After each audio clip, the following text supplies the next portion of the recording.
जिसका डर था वही हुआ। काराकाट लोकसभा को लेकर हमने खबर भी की थी कि या तो पवन सिंह जीत रहे हैं या फिर राजा राम को जिता रहे हैं। उपेंद्र कुशवाहा का कोई उपाय नहीं है। हालांकि शुरुआती रुझानों में उपेंद्र कुशवाहा आगे दिखे, उसके बाद पवन सिंह आगे दिखे, तब ये खेल समझ में आ गया।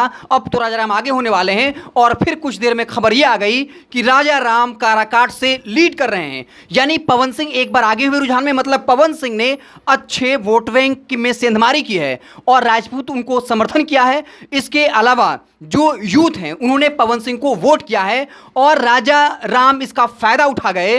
पवन सिंह उपेंद्र कुशवाहा की लड़ाई में राजा राम को फायदा होते दिख रहा है। हम किसी लोकसभा सीट को लेकर दावा नहीं करेंगे, लेकिन काराकाट सीट को लेकर दावा कर रहे हैं क्योंकि हम वहां ग्राउंड पर थे।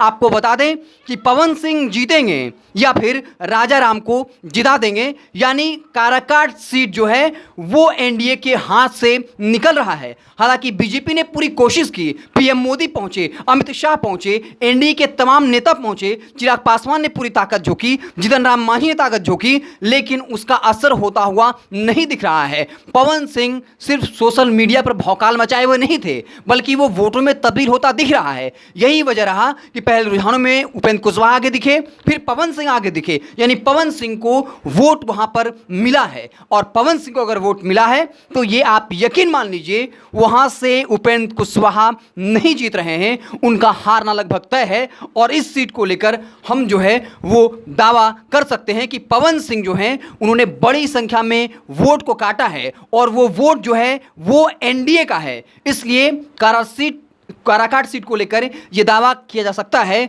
वेब समाचार हम ये दावा करते हैं कि ये सीट जो है वो एनडीए के खाते में नहीं जाएगा। यहाँ से राजा राम जीतने की संभावना बहुत ज़्यादा है। हालांकि राजनीति में कुछ भी हो सकता है, सब कुछ अप्रत्याशित भी है। कहा जाता है कि राजनीति में वो भी हो सकता है जो आप सोचे नहीं होते हैं।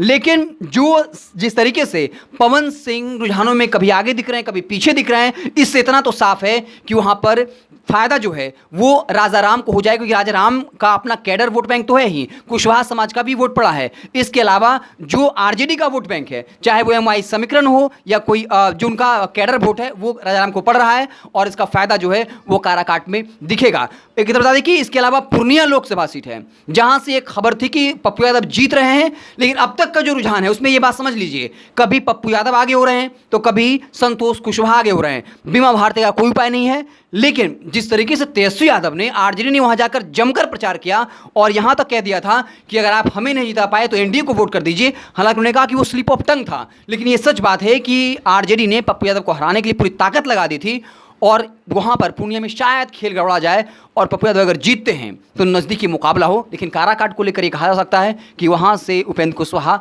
हार रहे हैं।